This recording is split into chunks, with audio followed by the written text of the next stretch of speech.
Hi there, my name is Luís Vilar and today I'll be examining the match between Chelsea and Benfica for the Europa League final that today they played.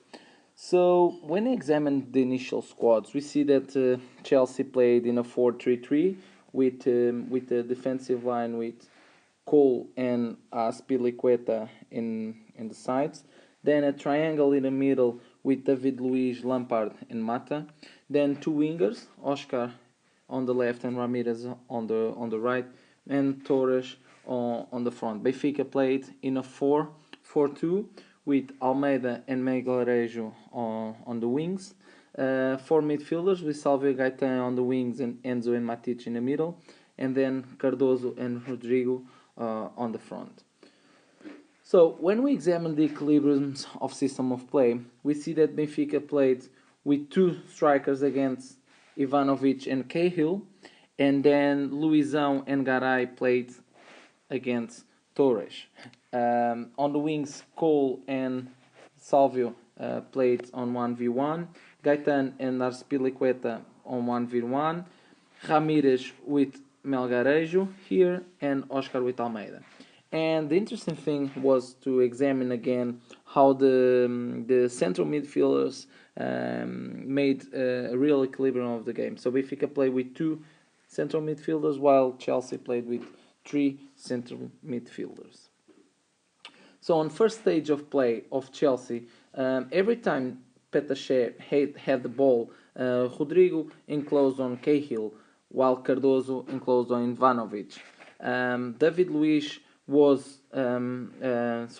Lampard was enclosed by Enzo, Salvio with Cole a little bit on the inside, Gaetan a little bit on the inside with Azpilicueta, and Matic divided the defense between Mata and David Luiz. Every time the ball came to this side, Matic tried to enclose David Luiz, while when the ball went to this side, Matic tried to close on Mata. Benfica was playing on this line, very high line, and between here and here there were around 50 meters, which was a lot for Matic and Enzo to enclose. So the first stage of Benfica, at least on the first half, Chelsea played below on the field. So between here and here, they were at the maximum of 40 meters, which was really easy for them to defend. On the first stage of offensive play of Benfica, Garay and Luizão were never really under pressure. Torres and Mata just squeeze in here and then squeeze here, and Enzo and Matic had a lot of space here to play because Lampard and David Luiz never enclosed on them, at least on the first half. So they were here side by side, and Enzo and Matic had a lot of time to play the ball on the second stage of play. So on the second stage of offensive play of Chelsea, again, Matic defended the passing line of David Luiz to Mata, and every time David Luiz had the ball on the right, Oscar came in trying to do a 3 versus 2 situation here, although this passing line was a bit defended by Enzo, and every time the ball came here, Oscar had to come here, then Almeida squeeze it in, Matic enclose a little bit on Mata. So the ball was doing this, and Matic was defending these two players. Torres, at least on the first half, dividing between Luizão and Garay, and Melgarejo really close to Ramirez. So at mid-half, I don't think things were going really well for Chelsea, and Rafa Benitez had to make some change. And what he did, it really changed the game, in my opinion. So every time Arthur had the ball, Torres enclosed a little bit on Luizão, demanding Arthur to passing to Garay. And at this point, Mata really enclosed on Matic on 1v1 situation, very close, and Ramirez tried to enclose on Garay through this passing path, preventing Garay to pass the ball to Melgarejo and creating a 3v3 situation here. Because Enzo here wasn't able to give a passing line, and this is a dangerous one, and the other striker from Benfica, Rodrigo, wasn't able to give this passing line, Chelsea at this point um, starts to enclose really much on Benfica, and the game changed on its profile.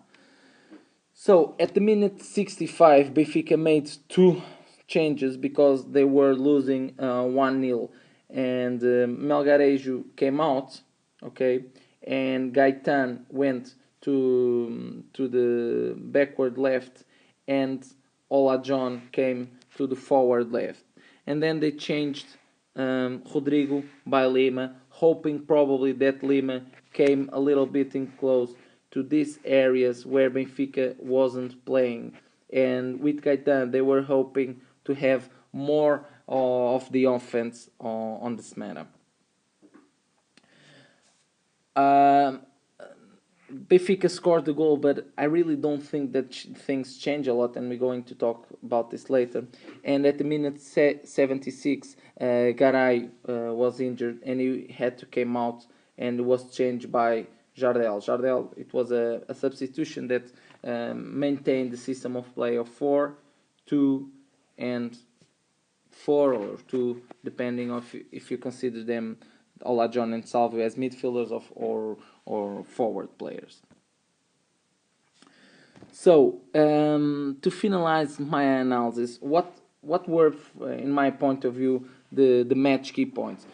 So the first thing that I really believe it changed the game was the strategic change of Benitez at halftime. So Benitez put his first defensive line a little bit high on the field, defending right on the area of Benfica. Torres enclosed on Luizão, while Ramirez, because he's a player that really runs a lot, he was able to defend Melgarejo and Garay both at the same time, because he pressured enclosed on Garay through the passing line. At this point, Mata really enclosed on Matic, preventing the first stage of play of Benfica to come in. So the second thing I believe it made difficult for Benfica was the high distance between the mid and forward lines. So especially on the last 30 minutes, Enzo wasn't able to make the connection between the mid line and the forward line, while Rodrigo and afterwards Lima wasn't able to connect a little bit the forward line with the mid line. And this was a bit of tragedy for Benfica. As a third key point, I believe that the ability of Torres to keep the ball in his possession, allowing the midfielders Mata and Lampard to go up on the field and give a lot of headaches to, especially to Luizão, but also to Garay and Jardel. I believe that really made the difference for the side of Chelsea. And the last thing, I think it didn't help Benfica win the game. It was the lack of efficacy of all three substitutions, but especially the first two. I think Jorge Jesus made the substitution really early. He substituted two players at the minute 65. Benfica is playing in each 3 days. The players are very tired, and especially in a game that can have extra time, Jorge Jesus cannot make two substitutions on the minute 65, having more than probably 30 minutes to play, and especially when these substitutions didn't make the difference. Gaetan playing on the backward left, he's not the same as Melgarejo, not on the offense, neither on the defense. It was shown with Estoril, and today it happened again. Gaetan doesn't have the strength to go up on the field, nor to defend Ramirez on 1v1 situations.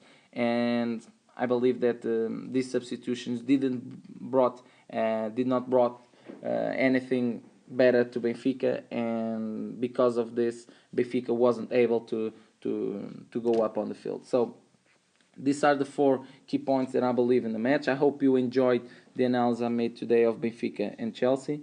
Don't forget to visit my website, Science of Football. You can leave us a message on Facebook of Science of Football, or if you want to get in touch, just send me an email to luispedrovilar@gmail.com. Thank you very much for watching. See you next time.